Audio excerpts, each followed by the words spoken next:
What if one presidential promise could instantly reshape the Second Amendment debate in America? What if crossing a state line no longer meant surrendering your right to self-defense? Well, that moment might be closer than anyone expected, because Donald Trump just dropped a political bombshell that's got both his supporters cheering and his critics in a full-blown panic.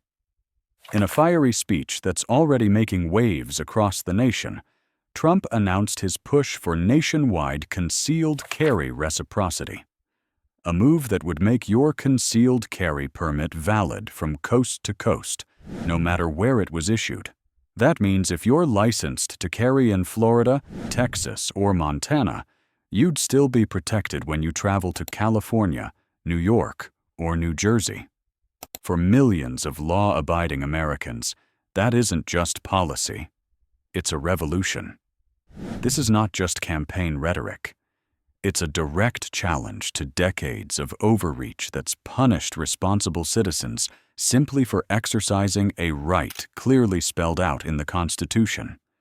So tonight, we're diving deep into what this plan really means, why it matters, and how it could become the biggest gun rights milestone in a generation.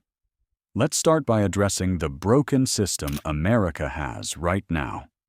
The United States loves to call itself the land of liberty, yet when it comes to concealed carry, that liberty stops cold at the state border. The current setup is a legal maze that turns ordinary, responsible people into accidental criminals.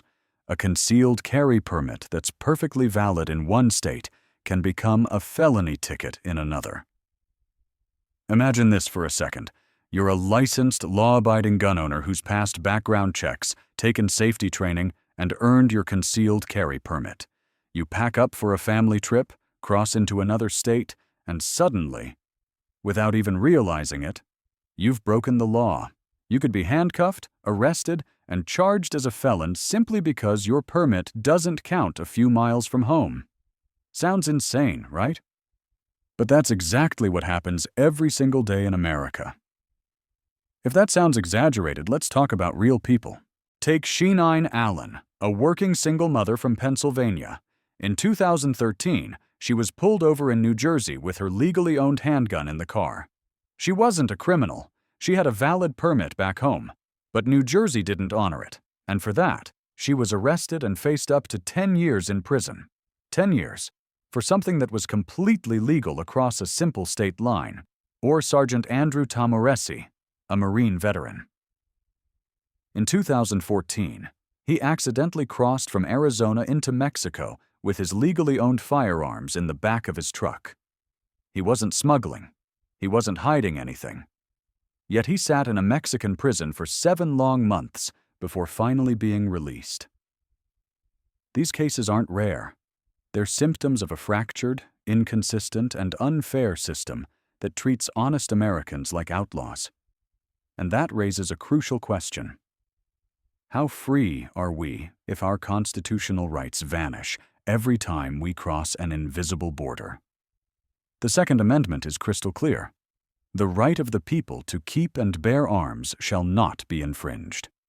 But if that right doesn't travel with you, is it really a right at all? In states like California, New York, and New Jersey, a mountain of restrictions and bureaucratic hoops has turned the Second Amendment into something that feels more like a privilege than a protected freedom. The law-abiding citizen pays the price, while criminals ignore those laws entirely. For too long, gun owners have been trapped in a legal patchwork, not because they're reckless, but because the system is broken. That's what Trump's proposal aims to fix. Enter Trump's call for national reciprocity, a simple but powerful idea. If your concealed carry permit is valid in one state, it should be valid in all 50.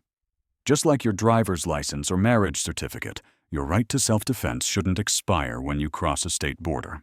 This isn't a new concept either. Lawmakers have been fighting for it for years under the Concealed Carry Reciprocity Act.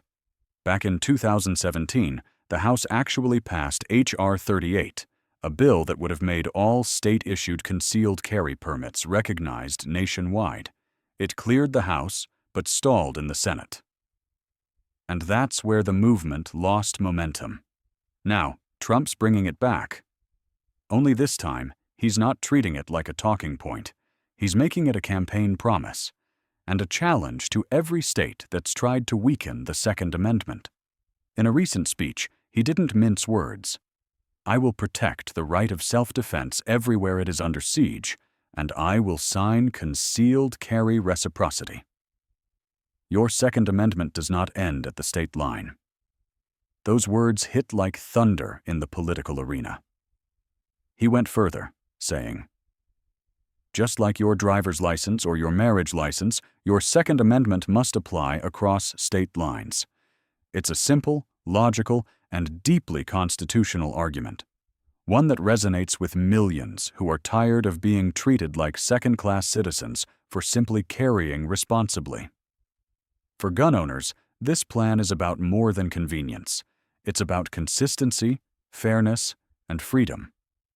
Right now, America's gun laws are a maze of contradictions. Some states have shall issue laws, others are may issue, and some still make it nearly impossible for the average citizen to get a permit. The end result is confusion and fear. People who follow the law to the letter are punished, while those who don't care about laws act with impunity. Concealed carry reciprocity would cut through the red tape and give responsible Americans peace of mind. No more guesswork. No more risking arrest for doing something that's perfectly legal back home. It would also level the playing field. Criminals already operate across borders. They don't stop at the state line to read up on local gun laws. They cross freely. So why shouldn't law-abiding citizens have that same freedom? Protected by the Constitution and backed by national law? And let's not forget, concealed carry holders are statistically among the most law-abiding groups in the nation. Data from the Crime Prevention Research Center shows that permit holders are even less likely to commit crimes than police officers. In states like Texas and Florida, the conviction rates among concealed carry holders are several times lower than law enforcement itself. So the narrative that more concealed carriers mean more crime, the numbers prove the exact opposite. Of course, the usual critics are already lining up to fight this. They claim that national reciprocity would make the streets less safe or violate state sovereignty. But the Constitution has something called the Full Faith and Credit Clause, which already requires states to recognize public acts, records, and judicial proceedings from other states. That's why your marriage license, driver's license, and professional certifications all work nationwide. Extending that same principle to a concealed carry permit isn't overreach. It's consistency. And let's be honest, the safety argument doesn't hold water. We've seen time and again that law-abiding citizens stop crimes before they escalate. Think back to Sutherland Springs, Texas, 2017, where an armed citizen confronted and stopped a mass shooter, saving countless lives. Or Portland, Oregon, 2012, where a concealed carrier stopped another active shooter. These examples aren't isolated.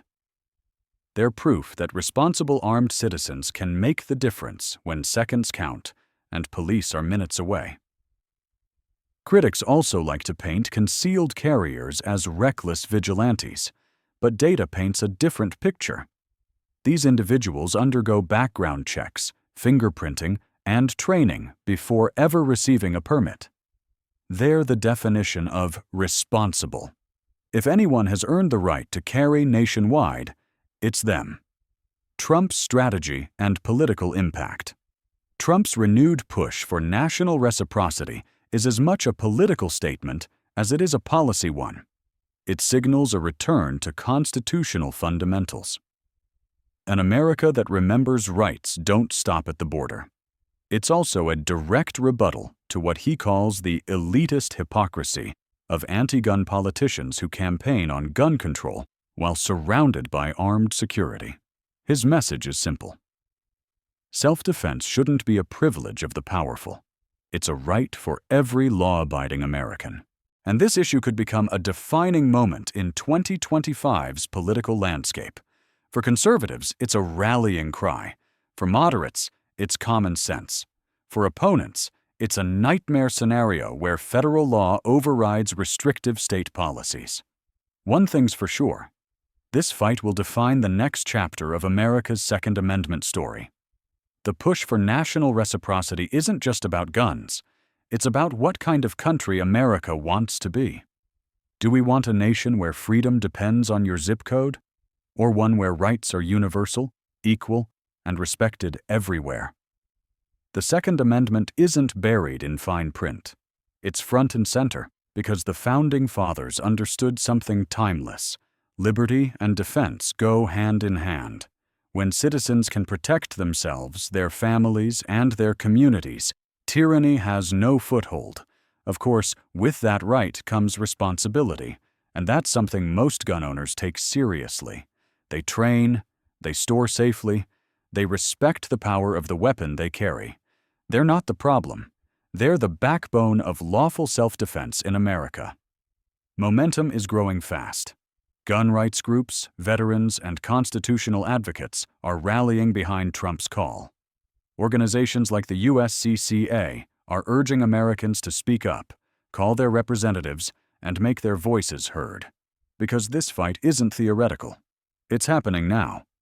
In Congress, in state legislatures, and in the court of public opinion. Every letter, every call, every vote counts. If national reciprocity becomes law, it won't just restore fairness. It'll send a clear message from the people to Washington, D.C. Our rights are not negotiable. So here's the real question for every American watching right now. If your right to defend yourself ends at a border, is it really a right at all? Do you believe concealed carry should be recognized in all 50 states, just like your driver's license? Or should each state keep playing by its own rules, no matter how many law-abiding citizens get caught in the crossfire? Let me know what you think down below. I read every single comment. And if you want more deep, no-spin breakdowns on the biggest stories shaping our rights and freedoms, hit that subscribe button and stay tuned. Because this fight for liberty, it's just getting started.